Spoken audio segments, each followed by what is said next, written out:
Sabi ko, parang yumayaman na tayo. sabi ko, Kamusta ka na? Amok-amok mo na si Ate Per. Sabi ko, Ate Per, amok-amok mo nanay mo. Haba ng pilik mata mo. ayun, yun ang mayaman. Ay, daming good. Parang yayamanin.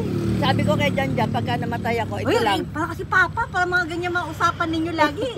Si Papa laging ganyan eh, pag magsasalita. Ay talaga, maedad na kami, kaya kailangan mahalin nyo na kami. Mahal naman namin kayo. Ayaw na namin ng pampakapagod, nagpapaka-stress pa. Oo. No? Oo, hayaan mo. Putak, sigaw ng sigaw. Ganun pa rin. Oo, ganyan. Sabi ko, relax ka yan, gawa ka ng gawa. Instead na pahinga ka, galaw ka ng galaw. Putak ng putak ka naman, ano. Very Ano, okay na? Inaayos pa lang.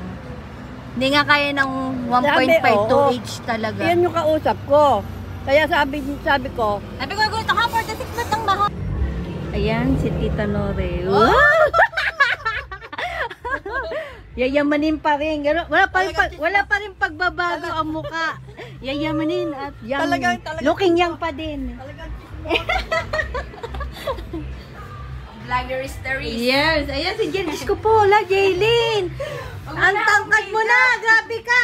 Nasa balikat na lang ako ni Jaylin. Puto, tagis na yan.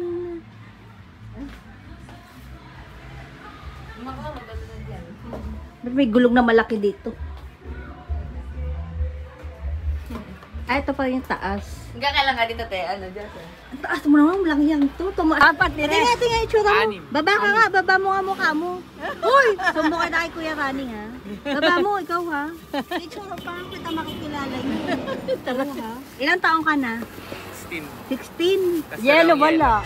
Alam mo ba kasi Kuya Rani? no. Muli ka na nga.